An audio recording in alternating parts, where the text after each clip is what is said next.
और बाकी जो नेक्स्ट अमाउंट जाना था 10 डेज़ के बाद जाना था उनको, बट उन्होंने 5वें दिन ही शूट रोक दिया।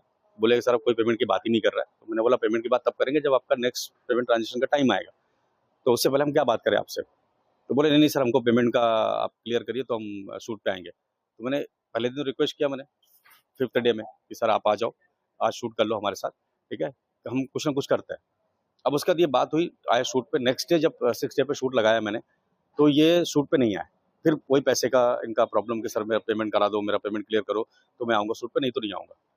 तो फिर मैंने उनको बोला कि सर एक काम करो, अगर आप इस तरह से डेली ड्रामा करोगे और शूट पे नहीं आओगे, प्रॉब्लम क्रिएट करोगे, आपको पता नहीं है कि मैं कर्जा लेके ये फिल्म बना रहा हूँ, इंटरेस्ट पे मैं फिल्म बना रहा हूँ, लोन उठा के, और आप लोग इतना समझते नहीं हो, आप लोग समझते नहीं हो इतना।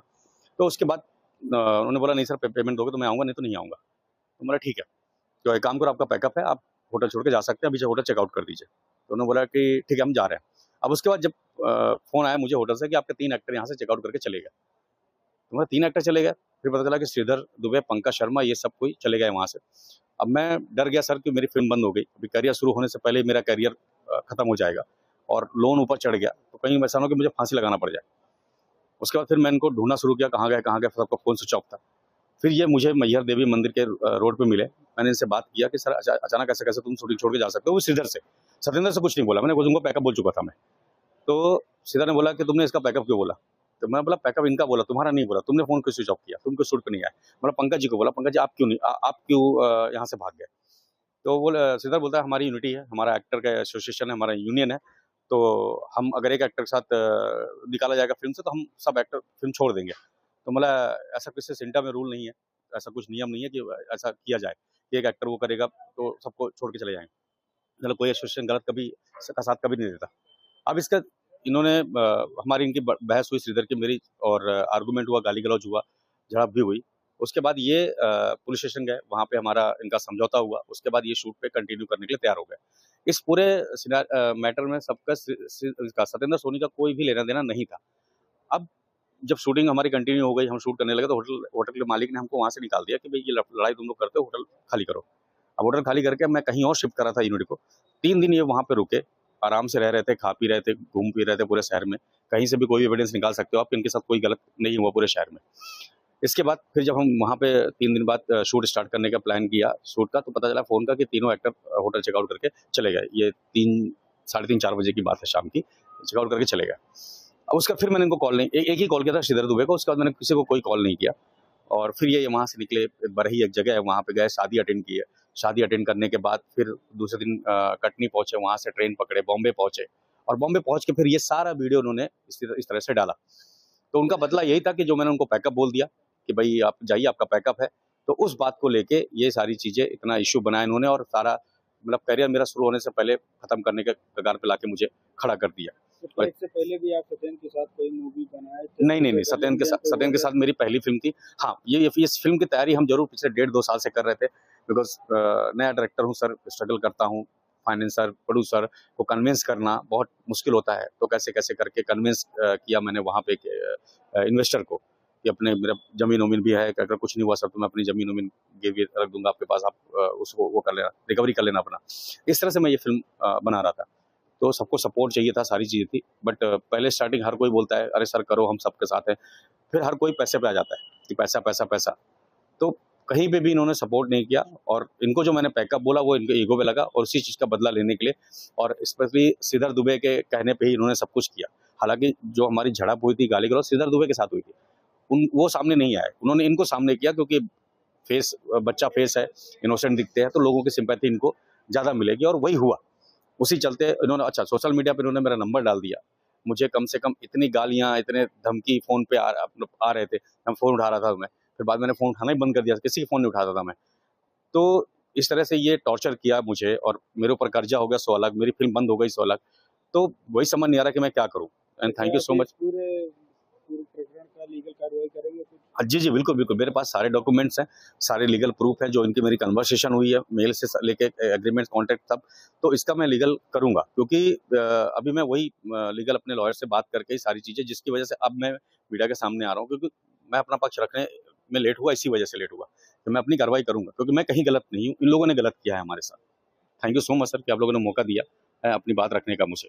सत्येंद्र सोनी आरोप लगा रहे हैं रोते हुए, क्या कुछ पूरा मामला है? मेरा नाम प्रगति चौहान है और मैं इस फिल्म पेट पालकी की लीड एक्ट्रेस हूँ। और ये सारा मुद्दा जितना भी सत्येंद्र सोनी और मास्टरमाइंड श्रीधर दुबे जो ये सारी चीज़ें कर रहे हैं वो बिल्कुल ही गलत है, गलत और झूठे एलिगेशन है। बिकॉज हम लोगों की आंख देखी चीज़ें हैं कि हम एज एन एक्टर, मैं वहाँ पे सर के साथ मौजूद थी और भी हमारे टीम के मेंबर्स मौजूद थे जिन्होंने ये सारी चीज़ें देखी कि किस तरीके से उन्होंने एक झूठा एलिगेशन लगा के ये सब किया, एक अनप्रोफेशनल बिहेवियर दिखाया जहाँ पे वो सेट पर 2 से 3 घंटे लेट आना शुरू कर दिया उन्होंने। और उनके नेक्स्ट पेमेंट से 5 दिन पहले उन्होंने बोला कि मेरा पेमेंट कराओ और आज पूरा कराओ। जब सर उनसे बात करने के लिए गए उन्होंने फ़ोन ऑफ कर दिया। फ़ोन ऑफ करने के बाद सर अपना सेट छोड़ के होटल में उनसे बात करने गए तो पता चला कि वो होटल से भाग चुके हैं। फिर उन्हें ढूंढा हर जगह, तो वो माता रानी के मंदिर के पास मिले हम लोगों को और सर ने उनसे बात करी। बात करने के दौरान उन लोगों ने गाली गलौज करना सर के साथ शुरू कर दिया, श्रीधर दुबे ने। और जब ये सारी चीज़ें हुई तो मैंने उनसे रिक्वेस्ट करी कि प्लीज़ आप ये सब मत करिए, फिल्म कंप्लीट करिए, हम सबकी मेहनत लगी हुई है पिछले 7 महीने से। और मैं मोटा मोटा बताऊं तो शायद 2.5 साल से हम इस पर्टिकुलर फिल्म पे काम करने की कोशिश कर रहे थे। और कितनी गट्स लगते हैं कि एक प्रोड्यूसर को खड़ा करना और फिर उसके बाद पैसा लगाना और एक फिल्म बनाना, सबको बुलाना, बहुत मेहनत का काम है। और उन्होंने जो भी अनप्रोफेशनल बिहेवियर दिखाया उसके लिए सर ने उनको बोला कि आप ये सब नहीं कर सकते। जब मैंने ये सारी चीज़ें बोली कि प्लीज़ चल के शूट करिए तो उन्होंने मेरे साथ बदतमीज़ी करनी शुरू कर दी। और जब मैंने सर का साथ दिया और बाकी लोगों ने सर का साथ दिया तो उन्होंने हमारे साथ बदतमीज़ी करनी शुरू कर दी। फिर इस दौरान ये पूरा मुद्दा पुलिस के पास पहुंचा और पुलिस के सामने श्रीधर दुबे ने और सत्येंद्र ने पाँव पकड़ के मेरे से माफ़ी मांगी और उसके बाद वहाँ लिखा कि मैं पूरा शूट कंप्लीट करके जाऊंगा और साइन किया। जो भी उनका अमाउंट था, जो भी सारी चीज़ें थी, वो सारी चीज़ें उन्होंने मेंशन करी। और एटलीस्ट किसी भी एलिगेशन को लगाने से पहले इन लोगों को ये सोच लेना चाहिए कि आप को अगर प्रॉब्लम थी तो आपने अग्रीमेंट पढ़ा होगा और आप ये सोचो कि थोड़ा सा आपका, क्योंकि आपको 4 लोग जानते हैं इंडस्ट्री में, तो आप हमें दबा लोगे या फिर इस तरीके से कोई भी एलिगेशन करके डरा लोगे, धमका लोगे। सो आई डोंट थिंक सो कि ये अब होने वाला है। बिकॉज पुष्पेंद्र सर का मैं इसलिए भी थैंक यू करती हूँ बिकॉज उन्होंने हम जैसे बच्चों को जो अपॉर्चुनिटी दी है वो बहुत मुश्किल से मिलती है सर। और भी हमारे जो एक्टर्स हैं, जो नए एक्टर्स हैं, उनको ये लोग डिमोटिवेट करते थे, गालियां देते थे, ये बोलते थे हम तो तुम लोग की रैगिंग करेंगे, ठीक है, और उन लोगों को लाइंस नहीं बोलने देते थे। इस तरीके का हरासमेंट ये लोग सेट पे करते थे। एंड मोर ओवर बहुत सारी लड़कियों की भी मेरे पास कंप्लेन आई कि श्रीधर दुबे टुवर्ड्स फीमेल बहुत अजीबोगरीब बिहेवियर रखते हैं, वो बहुत सारे ऐसे जोक्स मारते हैं जो उनको पसंद नहीं आता। अब क्योंकि उन्होंने पुलिस के सामने अपॉलॉजी की और सारी चीज़ों की माफ़ी मांगी तो हमने उनको एक चांस देना उनको सही समझा और उसके दूसरे दिन वो फिर भाग गए। और इस दौरान वो चिल कर रहे हैं, सेल्फीज ले रहे हैं, दारू पी रहे हैं, शादियों में जा रहे हैं, सब कुछ कर रहे हैं। और फिर ये सारी चीज़ें हुई कि अब हम लोग बीच में अटक गए, सर के ऊपर कर्जा हो गया है। अब मुझे बताइए कहाँ से जो इनका बिहेवियर है एक प्रोफेशनल बिहेवियर है और किसी भी तरीके से कोई भी पेमेंट डिले, कुछ भी ऐसा नहीं हुआ है। उन्हें अगर लगता है कि इन सारे टॉपिक से या इन सारी टीआरपी से उनका कोई बेनिफिट है तो मुझे नहीं लगता, बिकॉज सच्चाई कभी नहीं छुप सकती, आज नहीं तो कल वापस आएगी। और मैं बिलीव करती हूँ पेपर वर्क पे, और जो पेपर उन्होंने हमारे साथ साइन किए हैं, जो बातचीत हुई है, जो कन्वर्सेशंस हुए हैं, जो व्हाट्सएप चैट्स हुए हैं, वो एंटायर प्रूफ है हमारे पास। और उन्हें अब सोचना चाहिए कि उन्हें अपने आप को बचाने के लिए अब क्या करना चाहिए, बिकॉज वो लोग तो जो उन लोगों को झूठे एलिगेशंस लगाने थे या जो भी उनको करना था उनके माइंडसेट के हिसाब से वो कर चुके हैं। और अब क्योंकि हमें भी एक जवाब देना था तो इस वजह से हमने एक प्रेस कॉन्फ्रेंस रखा जिससे हम आपके थ्रू अपनी बात ऑडियंस तक पहुंचा पाए।